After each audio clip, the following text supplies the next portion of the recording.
प्रस्तुत है सुभद्रा कुमारी जी द्वारा लिखी कहानी मंझली रानी।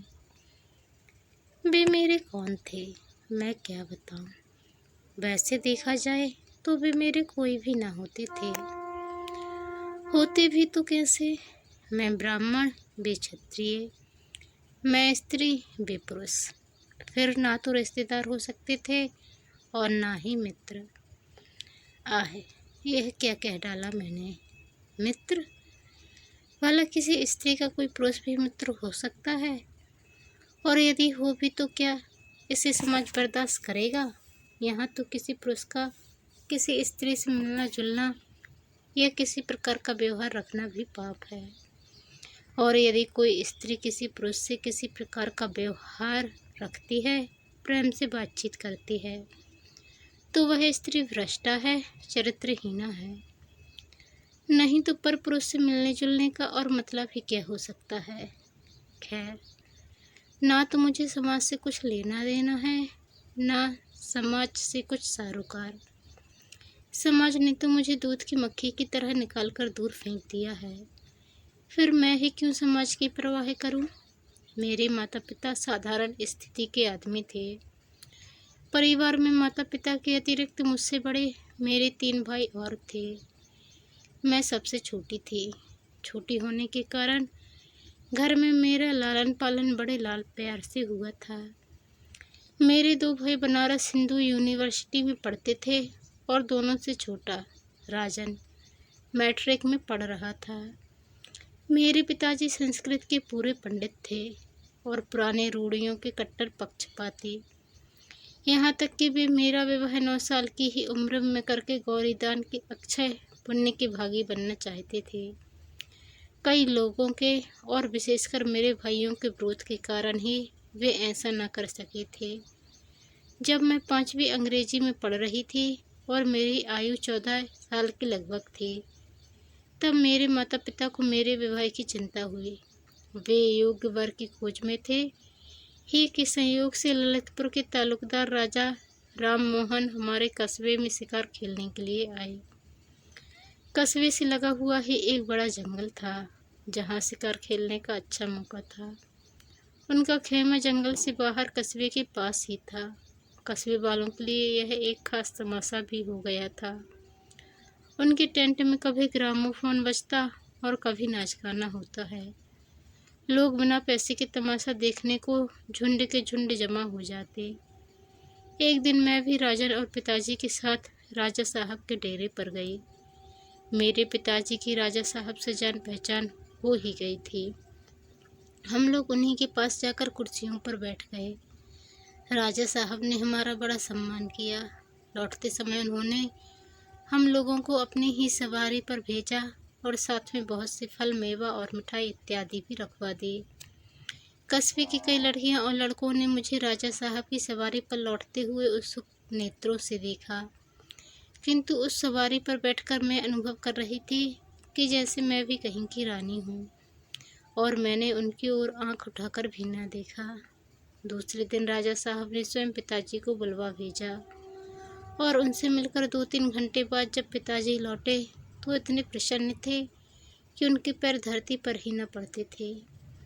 ऐसा मालूम होता था कि वे सारे संसार को जीत कर आ रहे हैं। आते ही उन्होंने मेरी पीठ ठोकी और माँ से बोले, लो, इससे अच्छा और क्या हो सकता था। तारा का विवाह राजा साहब के मंझले लड़के से तय हो गया। माता पिता दोनों ही इस संबंध से बड़े खुश हुए। मेरे भाइयों ने जब सुना कि तारा का विवाह एक तालुकेदार के विलासी लड़के से, जो समूली हिंदी पढ़ा लिखा है, तय हुआ है, तो उन्होंने इसका बहुत विरोध किया। किंतु उनके विरोध को कौन सुनता था। पिताजी तो अपनी हट पकड़े थे। उनकी समझ में इससे अच्छा घर और वर मेरे लिए कहीं मिल ही न सकता था। सबसे अधिक आकर्षक बात तो उनके लिए थी कि वर बहुत बड़े खानदान 20 कनवजियों के घर का लड़का था।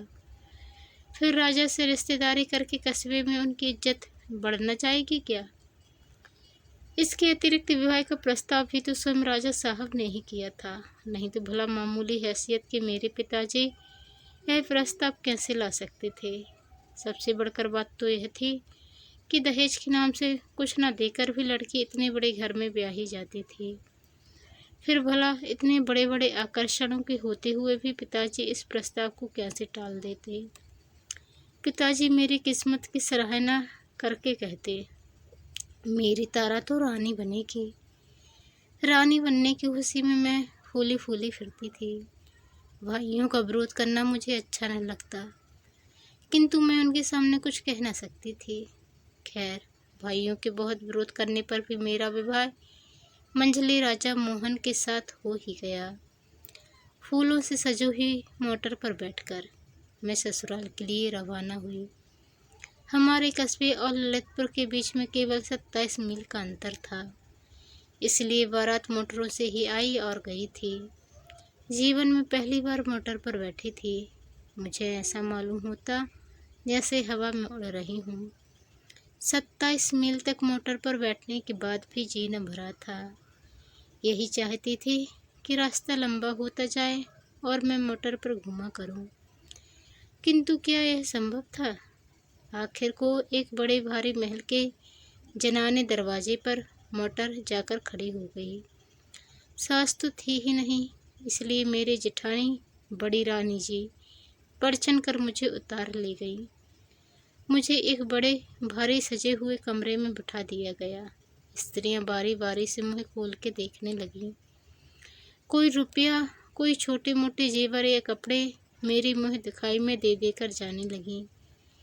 मेरी जेठानी बड़ी रानी ने भी मेरा मुँह देखा, कुछ बोली नहीं। करके मेरी उंगली में अंगूठी पहना दी। मैंने सुना कि वे पास के किसी कमरे में किसी से कह रही थीं, देखा बहू को, क्या तारीफ के पुल बांध रहे थे। ससुर जी के कहने से तो बस यही मालूम होता था कि इंद्र की अप्सरा ही होगी, पर ना रूप ना रंग। ना जाने क्यों सुंदर कह कह के कंगले को बेटी ब्याह अपनी इज्जत हल्की की। रोटी बेटी का व्यवहार तो अपनी बराबरी वालों में होता है, बेजो की माँ। पर ससुर जी तो इसके रूप पर बिल्कुल लट्ट हो गए थे। मैं सुंदर नहीं तो क्या मुझे सुंदरता की परख भी नहीं है। ना जाने कितनी सुंदरियां देखी हैं, यह तो उनके पैरों की धूल के बराबर भी ना होगी। मालूम होता है उम्र के साथ साथ ससुर जी की आंखें भी सठिया गई हैं। मंझली राजा को डुबो दिया। बिरजू की माँ उनकी हाँ में हाँ मिलाती हुई बोली, सुंदर तो है रानी जी, जैसी आप लोग हैं वैसी ही है, पर अभी बच्ची है, जवान होगी तो रूप और निखर आएगा। बड़ी रानी तिलमिला उठी और बोली, रूप निखरेगा पत्थर, होनहार विरवान के होठ चीखने पात, निखरने वाला रूप सामने ही दिखता है। फिर वे जग विरक्ति के भाव से बोली, जाने भी दो, अच्छा हो या बुरा हमें करना ही क्या है। जब मैं वहाँ अकेली रह गई, सारी औरतें चली गईं, तो मेरी माँ के घर की खवासन ने सूना कमरा देखकर मेरा मुंह खोल दिया। शीशा उठाकर मैंने एक बार अपना मुंह ध्यान से देखा, फिर रख दिया। ढूंढने से भी मुझे अपने रूप रंग में कोई ऐब न मिला। पहली बार केवल 5 दिन ससुराल में रहकर मैं अपने पिता के साथ मैके आ गई। ससुराल के 5 दिन मुझे 5 बरस की तरह मालूम हुए। मैंने जो रानी पने का सुनहला सपना देखा था वह दूर हो चुका था। ससुराल से लौटकर मैंने तो कुछ नहीं कहा, किंतु खवासन के वहाँ के सब हालचाल बतलाए। माँ ने कहा, तो क्या रानी केवल कहने के लिए होती है, भीतर का हाल हमारे घरों से भी गया बीता होता है। मैं अपनी माँ के साथ मुश्किल से महीना सवा महीना ही रह पाई थी कि मुझे बुलाने के लिए ससुराल से संदेशा आया। राजाओं की इच्छा के विरुद्ध तिल भर भी मेरे पिताजी कैसे जाते, न चाहते हुए भी उन्हें मेरी विदाई करनी पड़ी। इतनी जल्दी ससुराल जाना मुझे जरा भी अच्छा न लगा, परंतु क्या करती, लाचार थी। सावन में जबकि सब लड़कियां ससुराल से मैके आती हैं, मैं ससुराल रूपी कैदखाने में बंद होने चली, देवर के साथ। फिर मोटर पर बैठी। इस बार मैंने अपना छोटा सा हारमोनियम भी साथ रख लिया था। फिर ससुराल पहुंची। पहली बार तो मेरे साथ माँ के घर की खवासन थी, इस बार उस हारमोनियम और थोड़ी सी पुस्तकों को छोड़कर कुछ न था। मेरा जी एक कमरे में चुपचाप बैठे बैठे घबराया करता। घर में कोई ऐसा न था जिससे घंटे 2 घंटे बातचीत करके जी बहलाती। केवल छोटे राजा, मेरे देवर की बातें मुझे अच्छी लगती थीं, किंतु वे भी मेरे पास कभी कभी और अधिकतर बड़ी रानी की नज़र बचाकर ही आते थे। मैं सारे दिन पुस्तकें पढ़ा करती, पर पुस्तकें थी ही कितनी, 8-10 बार पढ़ गई। छोटे राजा कभी कभी मुझे अखबार भी ला दिया करते थे, किंतु सबकी आंख बचाकर। घर में सब काम के लिए नौकर चाकर और दास दासियां थीं। मुझे घर में कोई काम न करना पड़ता था। मेरी सेवा में भी 2 दासियां सदा बनी रहती थीं, पर मुझे तो ऐसा मालूम होता था कि मैं उनके बीच में कैद हूँ, क्योंकि मेरी राय रत्ती भी बड़ी रानी के पास लगा दी जाती थी। उन दासियों में से यदि मैं किसी को किसी काम से कहीं भेजना चाहती तो वे मेरे कहने मात्र से ही कहीं न जा सकती थीं। उन्हें बड़ी रानी से हुक्म लेना पड़ता था। यदि उधर से स्वीकृति मिल जाती तो मेरा काम होता, अन्यथा नहीं। इसी प्रकार हर माह मुझे खजाने से हाथ खर्च के लिए 150 रुपये मिलते थे, किंतु क्या मजाल कि उनमें एक पाई भी महाराजा से पूछे बिना खर्च कर दूं। भीतर के शासन की बागडोर बड़ी रानी के हाथ में थी और बाहर की महाराजा मेरे ससुर के हाथ में। मेरे पति मंझली राजा बड़े ही विलास प्रिय, मदिरा से भी, शिकार के शौकीन और ना जाने क्या क्या थे। मैं क्या बताऊं। वे बहुत सुंदर भी थे, किंतु उनके दर्शन मुझे दुर्लभ थे। 4-6 दिन में कभी घंटे आध घंटे के लिए वे मेरे कमरे में आ जाते तो मेरा अहोभाग्य समझो। उनकी रूप माधुरी को एक बार जी भर पीने के लिए मेरी आंखें आज तक प्यासी हैं, किंतु मेरे जीवन में यह अवसर कभी न आया। इस दिखावटी वैभव के अंदर मैं किसी प्रकार अपने जीवन को घसीटे जा रही थी। इसी समय मेरे अंधकारपूर्ण जीवन में प्रकाश की एक सुनहली किरण का आगमन हुआ। छोटे राजा की उम्र 17-18 साल की थी। वे बड़े नेक और होनहार युवक थे। घर में पढ़ने लिखने का शौक केवल उन्हीं को था। छोटे राजा मैट्रिक की तैयारी कर रहे थे और एक मास्टर बाबू उन्हें पढ़ाया करते थे। घर में आने जाने की उन्हें पूर्ण स्वतंत्रता थी। घर में स्त्रियों की आवश्यक वस्तुएं बाहर से मंगवा देना भी मास्टर बाबू के ही जिम्मे था। इसलिए वे घर में सबसे ज़्यादा परिचित थे। विवाह के बाद से ही बड़ी रानी मुझसे नाराज थीं। उन्हें मेरी चाल ढाल रहन सहन जरा भी न सुहाती। वे हर बात में मेरे ऐब निकालने की फिराक में रहती।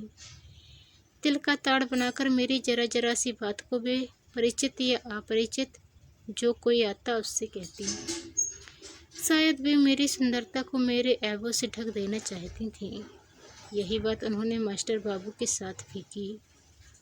वे तो घर में रोज ही आते थे और रोज उनसे मेरी शिकायत होने लगी, किंतु इसका असर उल्टा ही हुआ। मैंने देखा तिरस्कार की जगह मास्टर बाबू का व्यवहार मेरे प्रति अधिक मधुर और आदरपूर्ण होने लगा। छोटे राजा को मेरा गाना बहुत अच्छा लगता। वे बहुधा मुझसे गाने के लिए आग्रह करते। मुझे तो अब गाने बजाने की और कोई विशेष रुचि रह नहीं गई थी, किंतु छोटे राजा के आग्रह से मैं अब भी कभी कभी गा दिया करती थी। एक दिन की बात है। जाड़े के दिन थे, किंतु आकाश बादलों से ढका था। मैं अपने कमरे में बैठी एक मासिक पत्रिका के पन्ने उलट रही थी।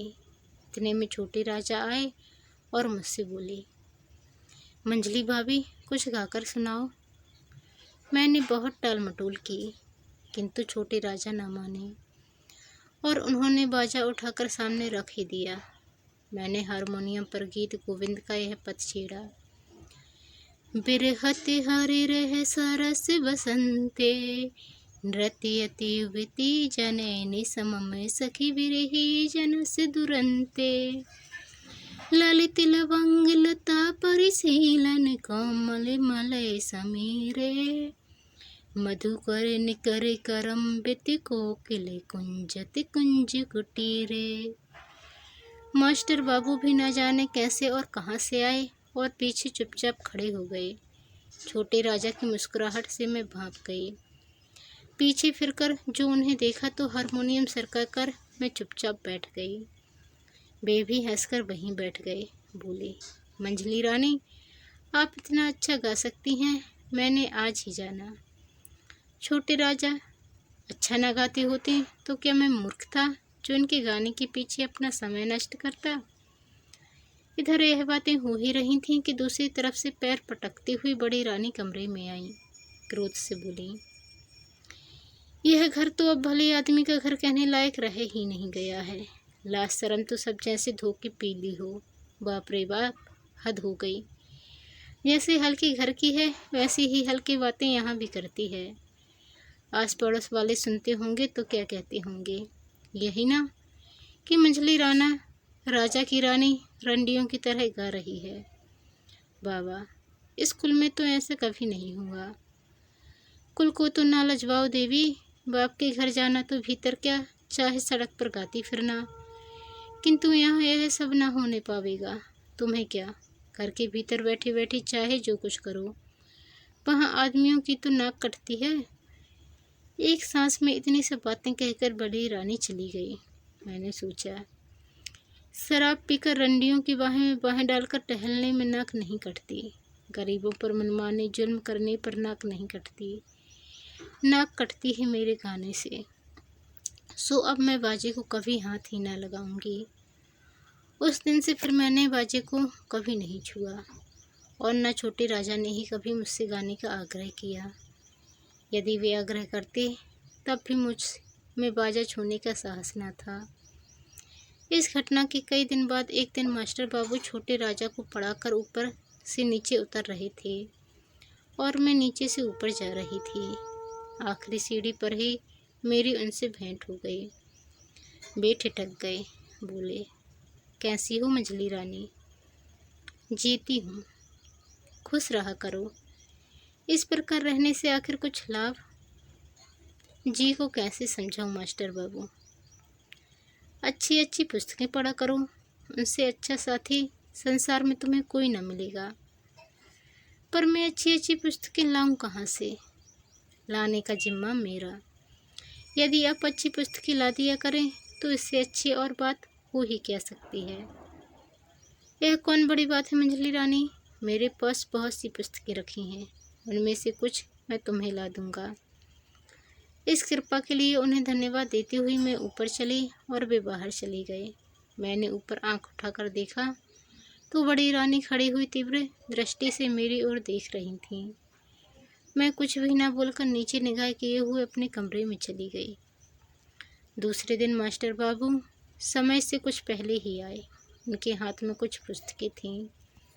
वे छोटे राजा के कमरे में ना जाकर सीधे मेरे कमरे में आए और बाहर से ही आवाज़ दी, किंतु दोनों दासियों में से इस समय एक भी हाजिर न थी।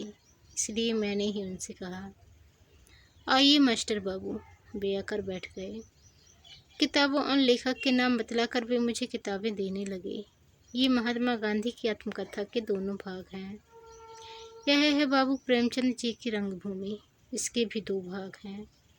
यह मैथिली बाबू का साकेत और यह पंत जी का पल्लव। इसके अतिरिक्त और भी बहुत सी पुस्तकें हैं। इन्हें तुम पढ़ लोगी तब मैं तुम्हें और ला दूंगा।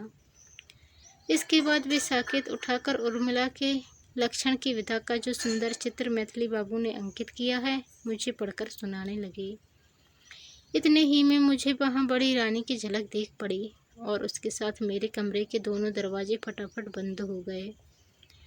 मास्टर बाबू ने एक बार मेरी तरफ फिर दरवाजे की तरफ देखा, फिर भी बोली, भाई यह दरवाज़ा किसने बंद कर दिया है, खोल दो। जब कोई भी उत्तर न मिला तो मुझे क्रोध आ गया। मैंने तीव्र स्वर में कहा, यह दरवाज़ा किसने बंद किया है, खोलो। क्या मालूम नहीं है कि हम लोग भीतर बैठे हैं? बड़ी रानी की कर्कश आवाज़ सुनाई दी, ठहरो, अभी खोल दिया जाएगा। तुम लोग भीतर हो यही दिखाने के लिए तो दरवाज़ा बंद किया गया है, पर देखने वाले भी तो जरा आ जाएं। यह नारकीय लीला अब ज़्यादा दिन न चल सकेगी। नारकीय लीला? मेरा माथा ठनका। हे भगवान, क्या पुस्तक पढ़ना भी नारकीय लीला है? इस प्रकार लगभग 15 मिनट हम लोग बंद रहे। गुस्से में मास्टर बाबू का चेहरा लाल हो रहा था।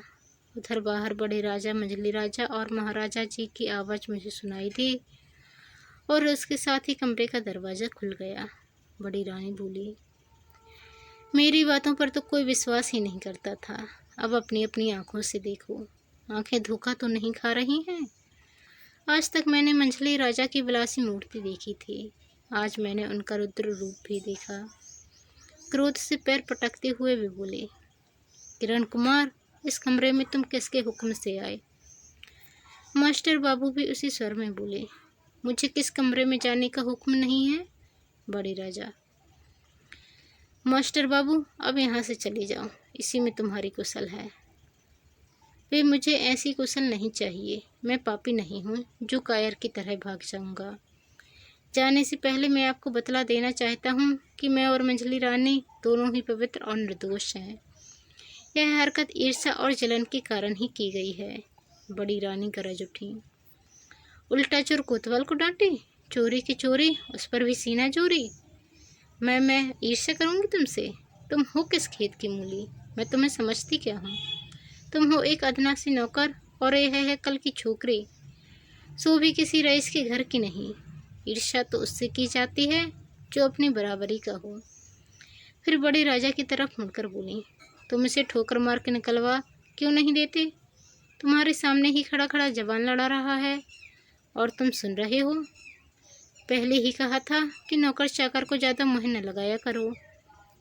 महाराज बड़े गुस्से से बोल, किरण कुमार चले जाओ।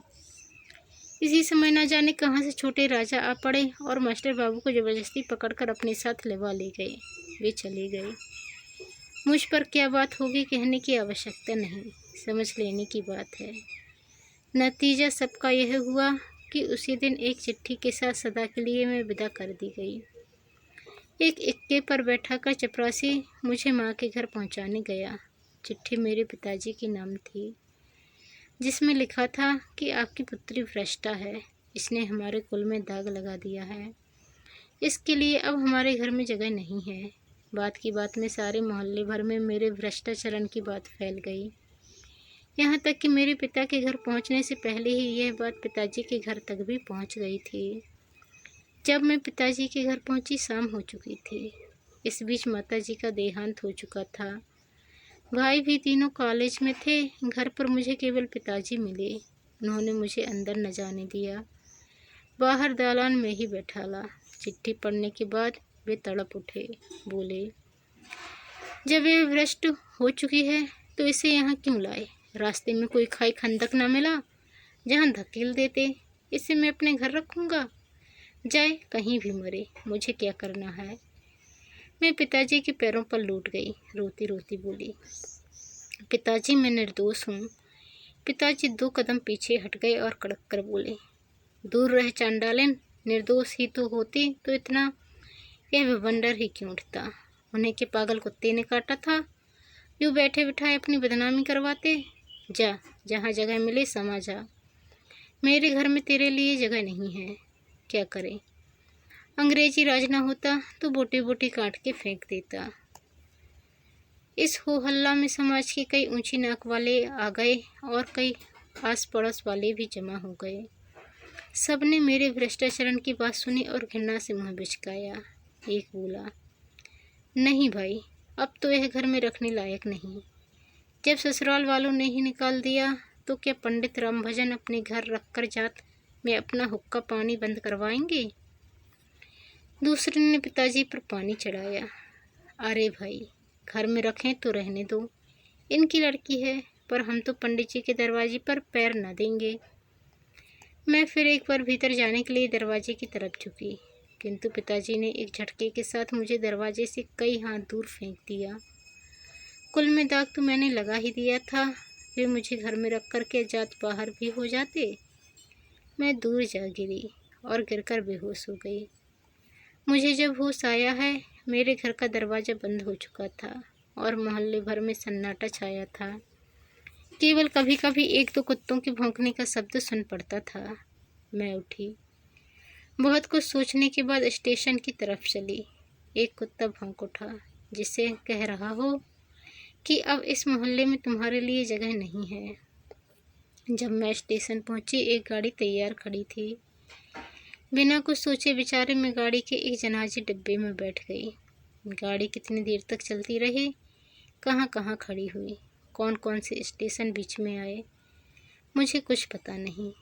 किंतु सवेरे जब ट्रेन कानपुर पहुंचकर रुक गई और एक रेलवे कर्मचारी ने आकर मुझे उतरने को कहा, तो मैं जैसे चौंक सी पड़ी। मैंने देखा पूरी ट्रेन यात्रियों से खाली हो गई है। स्टेशन पर भी यात्री बहुत कम थे। ट्रेन से उतरकर मेरी समझ में ही न आता था कि कहाँ जाऊं। कल इस समय तक जो एक महल की रानी थी, आज उसके खड़े होने के लिए भी स्थान न था। बहुत देर बाद मुझे एकाएक ख्याल आया कि सत्याग्रह संग्राम तो छिड़ा ही हुआ है, क्यों न मैं भी चलकर स्वयं सेविका बन जाऊं और देश सेवा में जीवन बिता दूं। पूछती हुई मैं किसी प्रकार कांग्रेस दफ्तर पहुंची। वहां पर 2-3 व्यक्ति बैठे थे। उन्होंने मुझे पूछा कि मेरे पास किसी कांग्रेस कमेटी का प्रमाण पत्र है। मैंने कहा नहीं, तो उन्होंने मुझे स्वयं सेविका बनाने से इनकार कर दिया। इसके बाद मैं इसी प्रकार कई संस्थाओं और सुधारकों के दरवाजे दरवाजे भटकी, किंतु मुझे कहीं भी आश्रय न मिला। व्यस्त होकर मैं भूखी प्यासी चल पड़ी, किंतु जाती कहाँ। थककर एक पेड़ के नीचे बैठ गई। मैंने अपनी अवस्था पर विचार किया। मैं आज रानी से पथ की भिखारिन हो चुकी थी। मेरे सामने अब भिक्षावृत्ति को छोड़कर दूसरा उपाय ही क्या था। इसी समय न जाने कहाँ से एक भिखारन बुढ़िया भी उसी पेड़ के नीचे कई छोटी छोटी पोटलियाँ लिए हुए आकर बैठ गई। बड़े इत्मीनान के साथ अपने दिन भर के मांगे हुए आटे दाल चावल को अपने चीथड़े में अच्छी तरह बांधकर बुढ़िया ने मेरी तरफ देखा। मैंने भी उसकी ओर देखा। दुख में भी एक प्रकार का आकर्षण होता है, जिसने क्षण भर ही में हम दोनों को एक कर दिया। भिखारिन बहुत बूढ़ी थी, उसे आंख से कम दिख पड़ता था। भिक्षावृत्ति करने के लिए अब उसे किसी साथी या सहारे की जरूरत थी। मैं उसी के साथ रहने लगी। कई बार मैंने आत्महत्या करनी चाहिए, किंतु उस समय ऐसा मालूम होता कि जैसे कोई हाथ पकड़ लेता हो। मैं आत्मघात भी न कर सकी। लगातार 1 साल तक भिखारिन के साथ रहकर मुझे भीख मांगना न आया। आता भी कैसे। मैं बुढ़िया का हाथ पकड़कर उसे सहारा देती हुई चलती, भीख वही मांगा करती। मैं जवान थी, सुंदर थी। फटे चीथड़े और मैले कुचले वेश में भी मैं अपना रूप न छिपा सकती। मेरा रूप ही हर जगह मेरा दुश्मन हो जाता। अपने सतीत्व की रक्षा हेतु मुझे बहुत सचेत रहना पड़ता था और इसलिए मुझे जल्दी जल्दी स्थान बदलना पड़ता था। मेरे बदन की साड़ी फटकर तार तार हो गई थी। बदन ढकने के लिए साबित कपड़ा भी न था। प्रयाग में माघी अमावस्या के दिन बड़ा भारी मेला लगता है, बुढ़िया ने कहा। वहाँ चलने पर हमें 3-4 महीने भर खाने को मिल जाएगा और कपड़ों के लिए भी पैसे मिल जाएंगे। मैं बूढ़ी के साथ पैदल ही प्रयाग के लिए चल पड़ी। मांगते खाते कई दिनों में हम लोग प्रयाग पहुँचे। यहाँ पूरे महीने भर मेला रहता है। दूर दूर के बहुत से यात्री आते हैं। हम लोग रोज सड़क किनारे एक कपड़ा बिछाकर बैठ जाते और दिन भर भिक्षा मांगकर शाम को एक पेड़ के नीचे अलाव जलाकर सो जाते। एक दिन इसी प्रकार शाम को जब हम दिन भर की भिक्षावृत्ति के बाद लौट रहे थे, एक बग्घी निकली। उसमें कुछ स्त्रियां थीं। बुढ़िया एक पैसे के लिए हाथ फैलाकर गाड़ी के पीछे पीछे दौड़ी। कुछ देर बाद गाड़ी के अंदर से एक पैसा फेंका गया। शाम को धुंधले प्रकाश में बुढ़िया जल्दी पैसा देख न सकी। वह पैसा देखने के लिए कुछ देर झुकी रही। उसी समय एक मोटर पीछे से और सामने से आ गई। बुढ़िया ने बचना चाहा। मोटर वालों ने भी बहुत बचाया, पर बुढ़िया मोटर की चपेट में आ ही गई। उसे गहरी चोट लगी और उसे बचाने की चेष्टा में मुझे भी काफ़ी चोट आई। जिस मोटर की चपेट हम लोगों को लगी थी, उस मोटर वाले ने पीछे मुड़कर देखा भी नहीं, किंतु दूसरी मोटर वाले रुक गए। उसमें से 2 व्यक्ति उतरे। मेरे मुँह से सहसा एक चीख निकल गई। कई दिनों तक लगातार बुखार के बाद जिस दिन मुझे होश आया, मैंने अपने आप को एक जनाजे अस्पताल के पर्दा वार्ड के कमरे में पाया। एक खाट पर मैं पड़ी थी, मेरे पास ही दूसरी खाट पर भिखारिन मरणासन अवस्था में पड़ी थी। मैं खाट से उठकर बैठने लगी तो मास्टर बाबू पास ही कुर्सी पर बैठे कुछ पढ़ रहे थे। मुझे उठते देखकर पास आकर बोले, अभी आप न उठें, बिना डॉक्टर की अनुमति के आपको खाट से उठना नहीं है। क्यों? मैं पथ की भिखारिन, मुझे ये साफ सुथरे कपड़े नरम नरम बिछौने क्यों चाहिए? कल से तो मुझे फिर वही गली गली की ठोकर खानी पड़ेगी ना। उनकी बड़ी बड़ी आंखें सजल हो गई। वे बड़े ही करुण स्वर में बोली, मंझली रानी, क्या तुम मुझे क्षमा न करोगी? तुम्हारा अपराधी तो मैं ही हूँ ना। मेरे ही कारण तो आज तुम राजरानी से पद की भिखारिन बन गई हो। जब मुझे उन्होंने मंझली रानी कहकर बुलाया तो मैं चौंक पड़ी। सहसा मेरे मुँह से निकल गया, मास्टर बाबू। 2-3 दिन में मैं पूर्णतः स्वस्थ हो गई, परंतु भिखारिन की हालत न सुधर सकी। एक दिन उसने अपनी जीवन लीला समाप्त कर दी। उसके अंतिम संस्कारों से निवृत्त होकर मैं मास्टर बाबू के साथ उनके बंगले में रहने लगी, किंतु मैं अभी तक नहीं जान सकी कि वे मेरे कौन हैं। वे मुझ पर माता की तरह ममता और पिता की तरह प्यार करते हैं, भाई की तरह सहायता और मित्र की तरह नेक सलाह देते हैं, पति की तरह रक्षा और पुत्र की तरह आदर करते हैं। कुछ न होते हुए भी वे मेरे सब कुछ हैं और सब कुछ होते हुए भी वे मेरे कुछ नहीं हैं। तो दोस्तों, आपको ये कहानी कैसी लगी कमेंट कर ज़रूर बताएं। यदि चैनल पर नए आए हैं तो प्लीज़ चैनल को सब्सक्राइब कर बेल आइकन को क्लिक कर लें। धन्यवाद। जय हिंद।